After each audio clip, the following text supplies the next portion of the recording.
భాగ్యం కాళ్ళకైతే పట్టీలు వేస్తూ ఉంటాడు ఆనందరావు. అలా పట్టీలు పెడుతూ ఉండగా భాగ్యం అయితే షాక్ అవుతూ అలా చూస్తూ ఉంటుంది. పట్టీలకి డబ్బులు ఎక్కడివి, ఇంత వాటం ఎలా చూపిస్తున్నాడు, అసలు ఏం జరిగింది, అడిగితే చెప్తున్నాడు కాదేంటి అని చెప్పేసి చాలా టెన్షన్ పడుతూ ఉంటుంది. ఇక భాగ్యం కాళ్ళకి పట్టీలు అయితే ఆనందరావు పెట్టేస్తూ ఉంటాడు.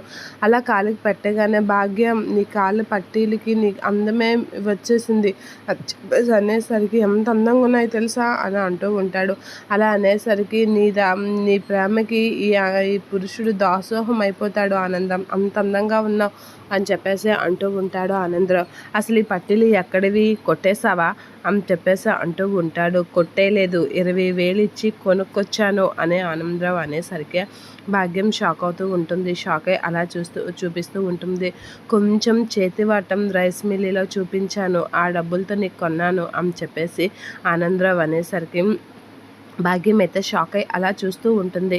అలా చూసి అసలు నీకు బుర్ర పనిచేస్తుందా, నేను ఏకంగా ఆ రైస్ మిల్లునే మన గుప్పెట్లో పెట్టుకోవాలి అని చూస్తుంటే నువ్వు ఏకంగా ఈ చిల్లర కోసం ఆలోచిస్తావా, కుంభస్థలమే బదలకూడదు నేను ప్రయత్నిస్తుంటే ఈ చిల్లర కోసం కకృతి పడతావా, చిల్లరాదవా అని చెప్పేసి అంటూ కొడుతూ ఉంటుంది. నీకు అసలు బుద్ధి బుర్ర లేదా, నేను ఒకటి ప్రయత్నిస్తున్నాను నువ్వు ఒకటి చేస్తున్నావు అని అనేసరికి 1 సెకండ్ అని చెప్పేసి అంటూ ఉంటాడు.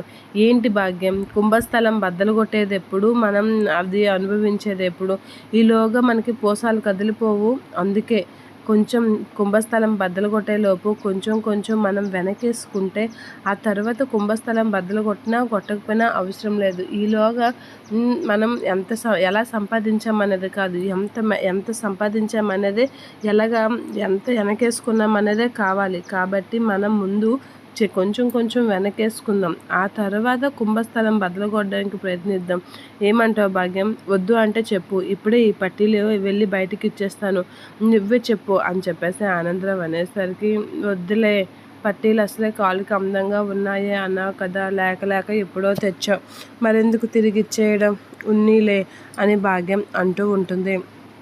అలా అనేసరికి అది నా భాగ్యం, ఇవి చూసావా ఇలా కూడా నువ్వు చాలా అందంగా ఉన్నావు భాగ్యం, నా ముద్దొచ్చేస్తున్నావు అని చెప్పేసి అంటూ ఉంటాడు. చాలే అని గసరిస్తూ ఉంటుంది భాగ్యం. అలా గసరేసరికి ఆనందరావు అయితే హ్యాపీగా ఫీల్ అవుతాడు.